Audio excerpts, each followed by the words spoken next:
आहे किंवा नाही हे वेळ ठरवी. आपण फक्त काम करत राहावं, मेहनत करत राहावी, वेळेला ते ठरवू द्यावं, एवढंच माझं म्हणणं आहे. पहिल्या 5 पैकी ज्यावेळेस माझी नियुक्ती झाली आणि माननीय महामहिम यांच्यासमोर व्हावा द्यायची वेळ आली, तर मी असा म्हणजे चिंतित होतो बाहेर. मला आता काय विचारतील मध्ये गेल्यावर. म्हणजे अनेक लोकांचे इंटरव्ह्यू घेतले. मी MPSCच्या बॉडीवर आहे, म्हणजे पूर्ण MPSCच्या बॉडीवर आहे, म्हणजे मेडिकलच्याच नाही तर नॉन मेडिकलच्याच होतं. आणि अनेक वेळा इंटरव्ह्यू घेतले. म्हणजे असं की त्यावेळेस एक घालत होती, आता मध्ये गेल्यानंतर काय विचारतील. पण म्हणजे गेल्या 3 महिन्यापासून अगदी म्हणजे MBBSच्या पहिल्या वर्षाच्या विद्यार्थ्यासारखं दररोज 3 तास अभ्यास. आणि त्या अभ्यासामध्ये मला ज्यांनी माझ्या UG मधील जी माझी टीम आहे तर त्यांनी जी साथ दिली, त्याच्यानंतर ठाणे येथील या प्रिन्सिपल मॅडम होत्या, त्यांचं मार्गदर्शन लाभलं, त्याबद्दल या सर्वांचे प्रथमतः आभार. या आरोग्य विज्ञान विद्यापीठाचं कुलगुरू म्हणून निवड समितीच्या सदस्यांनी व माननीय महामहिमांनी मला जे निवडलेलं आहे त्याबद्दल त्यांचं मी प्रथम आभार मानतो. व्यासपीठावर उपस्थित विद्यापीठाच्या सर्व आयामाचे पदाधिकारी, मी प्रत्येकाचं नाव घेत बसत नाही. माझी पत्नी डॉक्टर अनिता गीते, सभागृहात बसलेली माझे मातोश्री ज्यांनी मला घडवलं त्या शहोबाई अर्जुनराव गीते, समोर बसलेले माझे सर्व शिक्षक ज्याच्यामुळे मी घडलो, हातात स्काल्पेल धरण्यापासून टाका कसा द्यायचा हे शिकवणारे आदरणीय डॉक्टर बोराळकर सर, माझ्यामधला रिव्हिलियन स्वभाव दूर करणारे डॉक्टर वासाडेकर सर, तसंच सर म्हटल्यासारखं मी बऱ्यापैकी असा उदंड विद्यार्थी होतो, अभ्यासू जरी असलो तरी. पण त्यांच्याबरोबर 6-7 वर्ष असिस्टंट प्रोफेसर राहिल्यानंतर माझ्यामध्ये बरेच बदल घडले. चक्राच्या मॅडम, मुरगुण सर, महाराष्ट्राच्या कानाकोपऱ्यातून आलेले माझ्यावर प्रेम करणारे माझे सर्व मित्र, वरिष्ठ, नातेवाईक, संघटनेचे, इथं किती संघटना आहेत मला पाठ आहेत, त्याच्यामुळे संघटनेचे सगळे पदाधिकारी. त्याचं कारण आहे की 3 वर्षापासून या विद्यापीठाला आतून बाहेरून जाणण्याची संधी मला प्राप्त शासनाने करून दिली. त्याबद्दल शासनाचे सुद्धा आभार. नाही तर मी कुलगुरू होण्यासाठी प्रयत्न केले नसते. आज मी महाराष्ट्र आरोग्य विज्ञान विद्यापीठाचा कुलगुरू म्हणून पदभार स्वीकारत आहे, याचा मला मनापासून नक्कीच आनंद आहे. पण त्याच्याबरोबर मला जबाबदारीची जाणीव आणि भान सुद्धा आहे. जी संधी दिली आहे त्या संधीचं सोनं करणं हा एक माझा स्वभाव नक्कीच आहे. त्याच्यासाठी मी अहोरात्र प्रयत्न करेल. ते प्रयत्न करताना विद्यापीठात काम करणाऱ्या, विद्यापीठाच्या विविध आयामावर काम करणाऱ्या सर्व पदाधिकाऱ्यांची मला नक्कीच मदत लागणार आहे आणि ती मदत नक्की भेटेल अशी मी अपेक्षा व्यक्त करतो. मी इथपर्यंत कसा पोहोचलो हा फार डिटेल सांगत बसणं आजचा तो दिवस नाहीये. तरी पण नांदेड जिल्ह्यातल्या एका छोट्याशा 300 लोकवस्तीच्या गावामध्ये माझा जन्म झाला आणि आजवी नियमित लाईट येत नाही. कंधार तालुक्यामध्ये शाळेमध्ये शिकून लातूरला 10वी 12वी, त्याच्यानंतर UG ही ग्रामीण जे पहिलं महाविद्यालय आहे महाराष्ट्रातलं किंवा देशातलं पहिलं महाविद्यालय ग्रामीण, स्वामी रामानंद तीर्थ यांनी निर्माण केलं. त्यांच्या महाविद्यालयामध्ये UG, छत्रपती संभाजीनगर येथे पदव्युत्तर अभ्यासक्रम आणि हैदराबाद येथे उच्च शिक्षण म्हणजे त्यात DNB न्यूरोलॉजी. देशातल्या सर्व अगदी नामांकित महाविद्यालयामध्ये AIIMS, all India institute of Delhi, तिथं पण काम केलेलं आहे. न्यूरोलॉजीचं आशिया खंडातलं सगळ्यात चांगलं हॉस्पिटल जे गुजरातमध्ये आहे तर नडियाडला, तिथं पण मी काम केलेलं आहे. मणिपालला काम केलेलं आहे. तर देशाच्या विविध भागामध्ये न्यूरोलॉजी विषयाचं काम करून महाराष्ट्र शासनाच्या सेवेमध्ये गेल्या 22 वर्षापासून सेवारत आहे आणि त्या सेवा करताना मी कधीही दिवस किंवा रात्र बघितलेलं नाही. जी रुग्णसेवा दिलेली आहे त्या रुग्णसेवेचं हे फलित आहे हे मी सुद्धा मानतो. मित्रांनो, तुम्ही आज कुलगुरू पदाच्या खुर्चीवर बसलेलं जरी मला पाहत असाल तर इथपर्यंत येण्याचा जो माझा प्रवास हा खरंच खतर आहे आणि विद्यापीठातल्या सर्वच लोकांना तो माहीत आहे. विविध वक्त्यांनी जसं म्हटलं की मी विद्यापीठात रुजू होण्यासाठी जे प्रयत्न केले तर त्याच्या मी 4थ्या परीक्षेत मी पास झालो. 4थ्यांदा मला म्हणजे त्याच्यामध्ये यश आलं, हे खरं आहे. पण ते यश झालेले अपमान हे अपमानाचे घोट पिऊन शासकीय वैद्यकीय महाविद्यालय सुरू करणे ज्याच्यासाठी मला शासनाने तर पाठवलं होतं तो जे माझं ध्येय आहे ते मी माझ्या डोळ्याआड कधीच होऊ दिलं नाही. आणि आज शासकीय वैद्यकीय महाविद्यालय हे दिमाखात सुरू आहे. नुसतं सुरू नाही तर ते पहिलं महाविद्यालय आहे ज्याच्यामध्ये ई ऑफिस सुरू आहे. अख्ख्या महाराष्ट्रामध्ये एकमेव महाविद्यालय आहे त्याच्यामध्ये पूर्ण ई गव्हर्नन्स आहे. अख्ख्या महाराष्ट्रामध्ये एकमेव शासकीय वैद्यकीय महाविद्यालय नाशिक आहे ज्याला फक्त वाढीव शेड्यूल आलेलं आहे.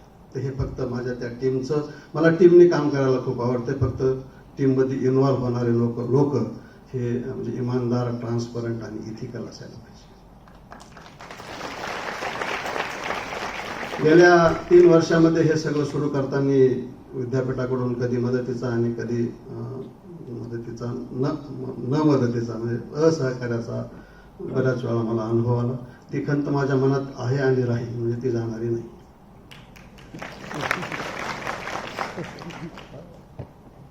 पण त्या असहकारामुळं माझ्यामध्ये आणखी माझी जिद्द आणि चिकाटी ह्याला मला चालना मिळाली. मला वाटते विद्यापीठाचे 4 कर्मचारी मी शोधले की नेमके मला कोण साथ देतील आणि त्या 4 कर्मचाऱ्याला घेऊन मी रात्री 12-12 वाजेपर्यंत काम करायचो आणि शासनाचं जे ध्येय होतं तर ते निर्माण करण्यासाठी अथक प्रयत्न करायचो. संघर्षाच्या काळात अपमानाच्या रूपाने मी वेदनेचा डोह पेलूनही विवेकानेच सत्याला सामोरे गेलेलो आहे. कारण प्रत्येक अपमान हा माझा गुरु आहे. प्रत्येक निराशेने माझा निश्चय अधिक बळकट केलेला आहे. मी कधीही कटुतेला माझ्या बांधिलकीची जागा घेऊ दिली नाही. अपमान आणि यशाचे विष पिऊन ज्यावेळेस तुम्ही काम करता त्यावेळेसच तुम्हाला यशाची फळे हे चाखायला भेटतात, हे अगदी कटू सत्य आहे. मी आज कुलगुरू म्हणून जरी तुमच्या समोर उभा असलो तरी मी एका साध्या एसटी ड्रायव्हरचा मुलगा आहे. मला कसल्याही प्रकारचं म्हणजे माझं अकॅडमिक बॅकग्राऊंड जर सोडलं तर मला कसल्याही प्रकारचं बॅकग्राऊंड नाही. मला इकॉनॉमिकल बॅकग्राऊंड नाही आहे, मला पॉलिटिकल बॅकग्राऊंड नाही आहे. मी फक्त माझ्या जिद्दी आणि चिकाटीच्या आधारावर इथपर्यंत पोहोचलेलो आहे, हे मी नक्की अभिमानाने सांगू शकतो. शासकीय वैद्यकीय महाविद्यालय सुरू करताना अनेक वेळा आमचे मंत्री महोदय माननीय मुश्रीफ साहेब म्हणायचे की संघर्षातून घडलेला दिन आहे. खरं आहे. आणि आता मला म्हणायला हरकत नाही की हा संघर्षातून घडलेला दिन. मी या विद्यापीठामध्ये 2024ला मला वाटतं 23ला पहिल्यांदा आलो. माझ्या अख्ख्या आयुष्यामध्ये विद्यापीठात पहिल्यांदा आलो. ते डीन म्हणून जॉईन होण्यासाठी आलो आणि मी डीन म्हणून जॉईन झालोच. मी पहिल्यांदा 12 वर्षे मुंबईमध्ये होतो. मी कधीच त्या गव्हर्नर ऑफिसचं तोंड बघितलेलं नव्हतं, कारण मला माझं काम संपत नव्हतं. महाराष्ट्राच्या कानाकोपऱ्यातून आलेले माझे जे गोरगरीब पेशंट आहेत त्यांची सेवा हीच माझ्यासाठी सर्वतोपरी. आणि ज्याच्याबद्दल बोलायचं म्हटलं तर सकाळी जे हॉस्पिटलची म्हणजे मंत्रालयातली बरीचशी मंडळी ही सकाळी मध्ये असते आणि दुपारी ज्याच्यातली बरीचशी मंडळी ही मंत्रालयात असते. म्हणजे एकमेकाच्या समोर असलेलं ते आहे आणि तिथलं एक ऋणानुबंध आहे. त्यामुळं शासनामध्ये काम करताना जे काही थोडंफार तुम्हाला वजन दिसून येते तर त्याचा तो परिपाक आहे. मी पहिल्यांदा कुलगुरू म्हणून पदाच्या इंटरव्ह्यूसाठी गेलो आणि मी तिथं माझ्यासोबत आमचे 2 सहकारी होते जे बिचारे माझ्या सोबत आहेत. म्हणजे 2023 पासून त्यांना अनेक वेळा अडचणी आल्या, म्हणजे सोडण्यासाठी बरेच प्रयत्न झाले, पण ते 2-3 जण असे आहेत की ते आज मी सोबतच आहेत आणि जे माझ्या अडचणीच्या काळात सोबत आहे त्याला मी कधीच विसरत नाही. त्यांना मी सहज म्हणून गेलो बोलता बोलता, का अरे म्हटलं आपण पहिल्यांदा म्हणजे युनिव्हर्सिटीत गेलो आणि आपण डीन म्हणून जॉईन झालो, आपण पहिल्यांदा इकडे यायलो आपल्या म्हणजे गव्हर्नर ऑफिसला आहे, तर आपण कुलगुरू होण्याची शक्यता नक्की आहे.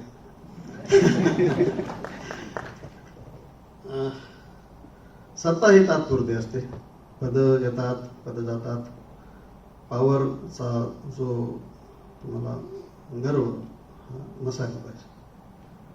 आता सत्तेवर असताना खुर्चीत बसल्यानंतर तुम्ही त्या खुर्चीचा गोरगरिबासाठी लोकांच्या भल्यासाठी जर सदुपयोग नाही केला तर खुर्ची गेल्यानंतर तुम्हाला कोण विचारेल.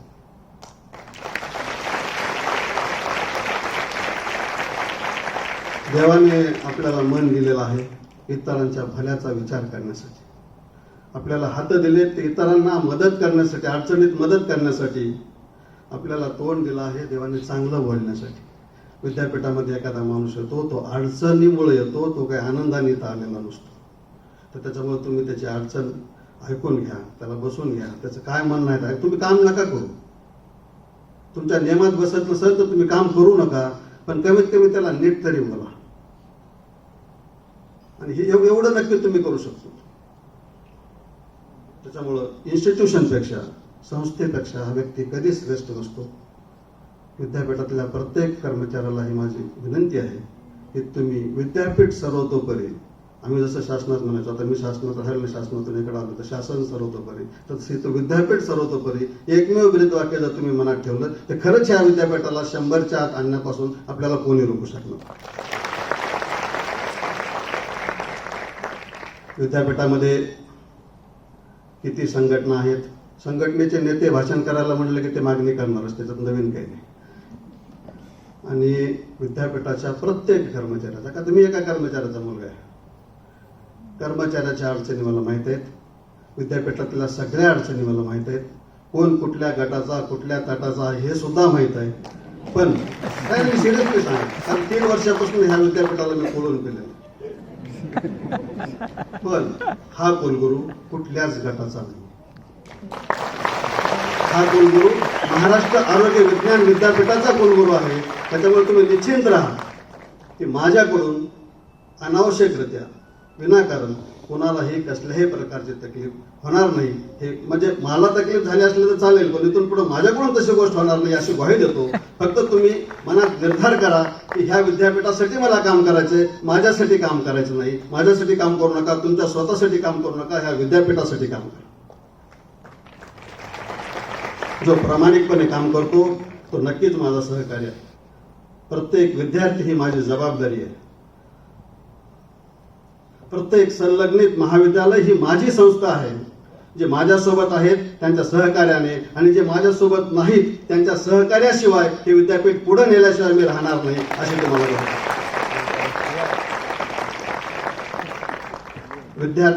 विद्यापीठातील प्रत्येकाची तो शिपायापासून ते कुलगुरूपर्यंतची एक जबाबदारी आहे समाजाप्रती, विद्यार्थ्याप्रती. जर तुम्ही हे मूळ हे विद्यापीठ आहेच कशासाठी, तर संशोधन करण्यासाठी. कसलं संशोधन करणार आहे? जे समाज उपयोगी संशोधन जर नसेल तर त्या संशोधनाला 0 किंमत आहे. तुम्ही जर कागदावरचं संशोधन प्रमोशन करण्यासाठी जर 2 पेपर लिहून टाकले ते जर संशोधन तुम्ही म्हणत असाल तर ते संशोधन नाही. तुम्ही असं संशोधन करा की ज्याचा फायदा गोरगरीब लोकांना झाला पाहिजे. विद्यापीठाबद्दल मी आता यापूर्वी 2 सत्कार संभाजीनगरला स्वीकारले. फार दुःखाने सांगतो की अनेक जे वक्ते होते त्यांनी फार चांगलं बोललेलं नाही. दोन्ही सत्कारामध्ये अनेक अडचणी, अनेक तक्रारी, विद्यापीठाबद्दल खूप साऱ्या तक्रारी लोकांनी तिथे व्यक्त केल्या. खूप साऱ्या अपेक्षा आहेत विद्यापीठाकडून. तर ह्याचा अर्थ अगोदरच्या सगळ्या लोकांनी काम केलं नाही का? 100% काम केलेलं आहे. तर हे विद्यापीठ इथपर्यंत पोहोचवण्यासाठी विद्यापीठाच्या या अगोदरच्या 6 कुलगुरूंचं 100% योगदान आहे. आणि त्या योगदानाशिवाय हे विद्यापीठ इथपर्यंत आलेलं नाही आणि त्यांचं योगदान आपल्याला नाकारता येत नाही. परीक्षा विभागाबद्दल सर बोलले. तर खरंच फार अवघड आणि सहज साधा विभाग नाही. लोक तिथं थोडं बी चुकलं की म्हणजे फार अडचणी होतात. तर माझं असं म्हणणं आहे की या विद्यापीठातले जेवढे काही छोटे छोटे आयाम आहेत त्या प्रत्येक आयामाला सिंगल विंडो सिस्टीम हे एक नवीन सिस्टीम चालू करायचा माझा मानस आहे. की प्रत्येक त्या समजा ॲडमिनिस्ट्रेशन असो, अकॅडमिक असो, प्लॅनिंग असो, इलिजिबिलिटी असो, DSWचा विभाग असो, तर तिथे एक माणसाचा नंबर आणि नाव हे विद्यापीठाच्या वेबसाईटवरती डिस्प्ले केला जाईल आणि तो माणूस त्या विभागाशी संबंधित ज्या काही अडचणी असतील त्याच्यासाठी रेस्पॉन्सिबल आहे. आणि तो जर तिथं त्यांनी नाही काम केलं तर सगळं काही भविष्यामध्ये ऑनलाईन करायचा विचार आहे. ते पॉपअप व्हीसीओ पोर्टल, दुसरा जो माणूस ह्याला अटॅच आहे की जसं PMO पोर्टल आहे किंवा CMO पोर्टल आहे, तर तसं व्हीसीओ पोर्टल, व्हाईस चान्सलर ऑफिसचं एक पोर्टल आहे. तिथं 24/7 एक माणूस आहे जे प्रत्येक विभागामधून जे कामं झालेले नाही आहेत ते कामं मला तिथे दिसतील आणि ते कामं लवकरात लवकर कसे होतील आणि जे का नाही झाले ह्याचं एक्सप्लेनेशन मात्र तुम्हाला द्यावं लागेल. छोटासा प्रकल्प आम्ही आमच्या संस्थेमध्ये राबवला आणि तो यशस्वीरित्या राबवला. तर त्या छोट्या प्रकल्पाचं मोठ्या स्तरावर म्हणजे विद्यापीठ स्तरावर ई-ऑफिस, ई-गव्हर्नन्स हे करायचा नक्की माझा मनोदय आहे. त्याचा फायदा एक होईल, ट्रान्सपरन्सी वाढेल. फायली सोबत जागेवर ठेवून देणार नाही, फायली ठेवून दिल्ली बाजूला फाईल ठेवून बसत चक्रा मारत. ही जी सिस्टीम आहे ही नक्की तोडावी लागणार आहे. माणूस तुमच्याकडे काम आलं कशासाठी फाईल ठेवून घ्यायची? तुम्ही हो म्हणा किंवा नाही म्हणा. तुमच्या नियमात बसत असेल तर हो म्हणा, नियमात बसत नसेल तर नाही म्हणा, पण फाईल ठेवून कशासाठी बसता? ही सिस्टीम जर तुम्हाला तोडायची असेल, ट्रान्सपरन्सी द्यायची असेल, इथिकली काम करायचं असेल, ॲडमिनिस्ट्रेशनमध्ये तुमची अकाउंटेबिलिटी जर तुम्हाला फिक्स करायची असेल तर तुम्हाला काम करावं लागेल आणि काम करावंच लागेल. आता जर तुम्ही फोन करून बघितला, मला नाही वाटत कोणी फोन उचलल म्हणून विद्यापीठामध्ये, आणि उचलला तरी तो नेट बोलल. म्हणजे ही माझी तक्रार नाही आहे. त्या दिवशी म्हणजे संभाजीनगरची बरीचशी मंडळी इथं आहे. अनेक वक्त्यांनी ह्या गोष्टी म्हणून कोणी विद्यापीठात फोनच उचलत नाही, उचलत नेटच बोलत नाही. अरे कशासाठी? तुम्ही तुमची नेमणूक ही समाजासाठी आणि विद्यार्थ्यांसाठी आहे. तुम्हाला शासन पगार हा लोकांचं भलं करण्यासाठी देत आहे. त्याच्यामुळं ई-ऑफिस हे माझं पहिलं टार्गेट राहणार आहे. दैनंदिन कामकाज विद्यापीठाचं ट्रान्सपरंट व्हावं, परिणामकारक व्हावं आणि खूप वेळा तुम्हाला पुन्हा सांगतो की संवादाचा अभाव. एवढी एक साधी गोष्ट आहे, तुम्ही फक्त संवाद सगळ्याबरोबर करायला सुरू करा, लोक 90% प्रॉब्लेम सॉल्व्ह होतील. 90%. फक्त तुम्ही त्या लोकांना समजून सांगण्याचा प्रयत्न करा, गोड बोलण्याचा प्रयत्न करा. इथे कशाला आला जा तिकडं, असं हे जे छेडछाड आहे ही मान्य नाहीये. आता आपण त्यांच्यासाठी आहे, ते आपल्यासाठी नाही. ह्या विद्यापीठाबरोबर मी गेल्या 3 वर्षापासून खरंच जोडलेलो आहे आणि मनापासून जोडलेलो आहे. पण मला दुर्दैवाने सांगा वाटतं की म्हणजे एकतर खूप साऱ्या गट, तट आणि संघटना तुमच्याकडे आहेत. त्या तुमच्या लेवलला नक्की असाव्यात. त्याचा फक्त दुष्परिणाम विद्यापीठाच्या प्रगतीवर झाला नाही पाहिजे, एवढं मात्र नक्की करा. शेवटचे 6 महिने आले, कुलगुरू आला की पहिले 4 वर्ष तुम्ही ते पास, तुमचं आपलं सिस्टीम चांगली चालू असते आपली व्यवस्थित. 6 महिने आले की प्रत्येकाने पुढचा कुलगुरू कसा नेमायचा आणि कोण नेमायचा. अरे बाबा तुम्हाला काय करायचं, नेमणारे दुसरे लोक आहेत ना तिकडे. त्याच्यासाठी समिती आहे, त्याच्यासाठी शासन आहे, त्याच्यासाठी केंद्र शासन आहे. तुम्ही कशाला बेजार होता? तुम्ही तुमचं काम करा ना. तुम्ही तुमच्या जागावर बसून तुमचं काम करा. बाहेर तुम्ही कुलगुरू शोधत कशाला फिरू राहिले पूर्ण महाराष्ट्रभर? कुलगुरू स्वतःहून येईल तुमच्याकडे, ते शोधायची गरज नाही. आणि हे करत असताना काय मेसेज काय जाईल बाहेर की बाबा विद्यापीठातले लोक कुलगुरू ठरवतात. दुर्दैवाने ह्यावर जमलं नाही.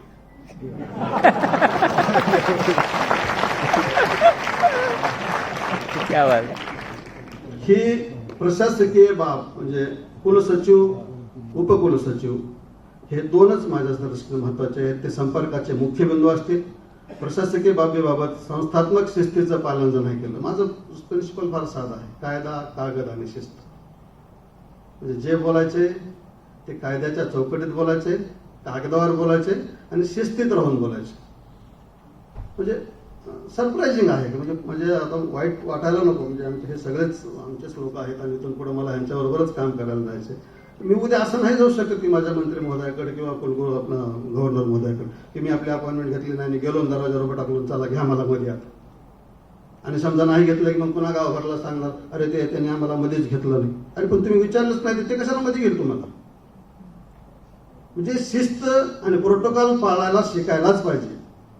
जी गेल्या मॅडमच्या काळामध्ये ती नक्की होती आणि ते शिस्त तशाच प्रकारची शिस्त सुद्धा इथून पुढे असणं गरजेचं आहे. कॉम्पिटन्सी बेस्ड मेडिकल एज्युकेशन कार्यान्वित होण्यासाठी आवश्यक ते सर्व प्रयत्न केले जातील.